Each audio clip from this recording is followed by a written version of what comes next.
আজ 30শে এপ্রিল বৃহস্পতিবার। দেখে নিন আজকের বাছাই করা 20টি গুরুত্বপূর্ণ খবর। শুরুতেই হেডলাইন্স। ভাঙড়ের মানুষ উৎসবের মেজাজে ভোট দিয়েছেন, বড় জয়ের দাবি নওশাদ সিদ্দিকীর।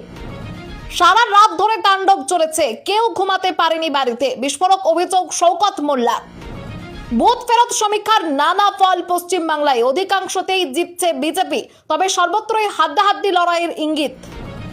জয় বাংলা স্লোগান দেওয়া তৃণমূল কর্মীদের পিছু ধাওয়া করলেন শুভেন্দু, বললেন ওরা সব বাংলাদেশি মুসলিম।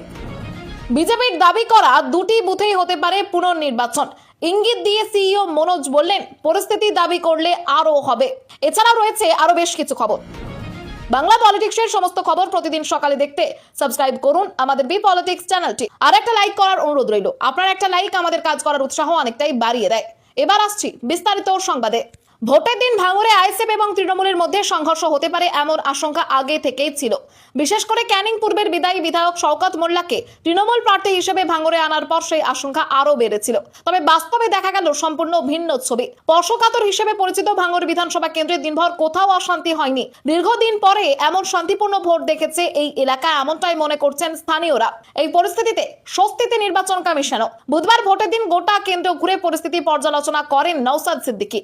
আগে সংঘর্ষের আশঙ্কা থাকলেও ভোটের দিন বড় কোনো অশান্তির খবর পাওয়া যায়নি। এই শান্তিপূর্ণ পরিবেশের জোরেই আগের ব্যবধানে ছাপিয়ে 50,000-এর বেশি ভোটের জয়ের দাবি করেন নওশাদ। দিনভর বিভিন্ন বুথে ঘুরে ভোটারদের সঙ্গে কথা বলেন তিনি। ভাঙড় এক ব্লকের কিছু এলাকায় তৃণমূল কর্মীরা তাকে দেখে জয় বাংলা স্লোগান দিলেও তিনি তা হেসে এড়িয়ে যান। এমনকি মজা করেই বলেন, মারবে নাকি?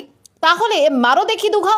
যদিও পরিস্থিতি কখনো উত্তপ্ত হয়নি, তার নিরাপত্তা রক্ষীরা দ্রুত তাকে সরিয়ে নিয়ে যান। পরে শান্তিপূর্ণ ভোটকে কেন্দ্র করে শাসক দলের একাংশকে কটাক্ষ করলেও অন্য একাংশ ইতিবাচক ভূমিকাও স্বীকার করেন নওশাদ। তিনি বলেন, ভাঙড়ের মানুষ উৎসবের মেজাজে ভোট দিয়েছেন।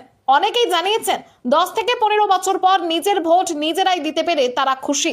এই অভিজ্ঞতাকে তিনি আসল ভাঙড়ের চিত্র বলেই উল্লেখ করেন।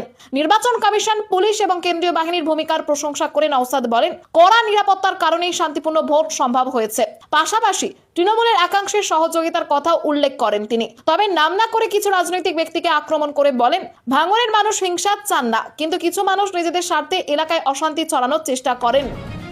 সারা রাত ধরে তাণ্ডব চলেছে, কেউ ঘুমাতে পারেনি বাড়িতে, বিস্ফোরক অভিযোগ শওকত মোল্লা। ভোটের আগের রাত থেকেই ভাঙড়ে উত্তেজনার পারদ চড়ছিল।